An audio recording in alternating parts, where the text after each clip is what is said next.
Dan, your response. Again, the first one being stopping the spread of the coronavirus.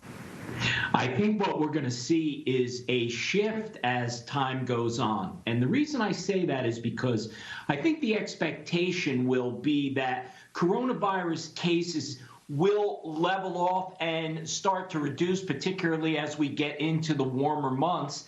And people are going to start to get antsy related to opening up the economy, because that is something that ultimately must happen. We can't keep the economy shut down forever. And as a matter of fact, I would say if we don't get this economy going really by the time we're into the early summer, we're going to have some significant problems long term. Yeah, we've heard unfortunately, that some businesses, if they're unable to reopen soon, will unfortunately not be able to reopen, period.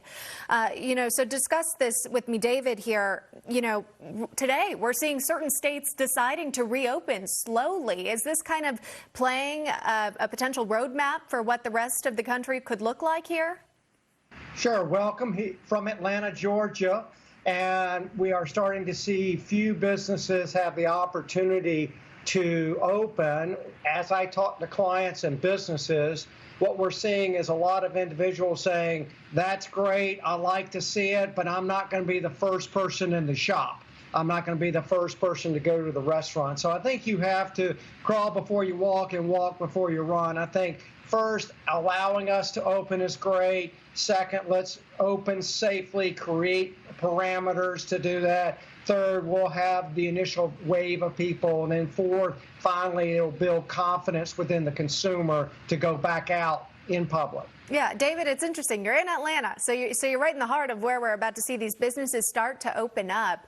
What have you heard from local businesses, especially some being tattoo parlors and hair salons as well? I mean, for those businesses, you cannot stay 6 feet away from people, so other measures must be taken to ensure safety. Well, sure. As I talk to my barber all the time, as you can tell, what we're seeing is people saying, all right, I'm willing to do it, but we're going to have a lot of protective gear associated with barbers, whether it is as far as my wife this afternoon or next week is going to go get her nails done.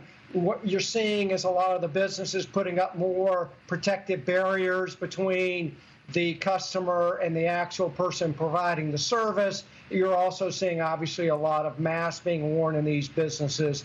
So I'm hopeful that slowly over time we can actually gain the public trust, as long as we are doing the appropriate things when we open the small business. Yeah, it's changing the way these businesses are operating for sure, and the way that we enter these businesses and protect ourselves as well. Right. Another poll I want to share with you guys, it's from McLaughlin and Associates again, asking Americans whether or not to suspend payroll tax for the remainder of 2020. 67% agree, 20% disagree. Dan, your response to this poll? I think that anything that the government can do to keep money in the pockets of taxpayers, in the pockets of businesses, is a positive thing. And I am not surprised at all by the results of that poll, because right now, what would be the point of having these taxes go into the government, only for the government to develop more plans and more stimulus to give the money back? So I say, if we have the ability to have businesses keep the money up front, let them use it for the things they need to do to somehow sustain the viability of their business for now and post-coronavirus, we should do it. So I agree with that poll. Interesting. We'll see if the federal government is listening. Dan Geltrude, David Ragland, thank you both so much today. Stay safe.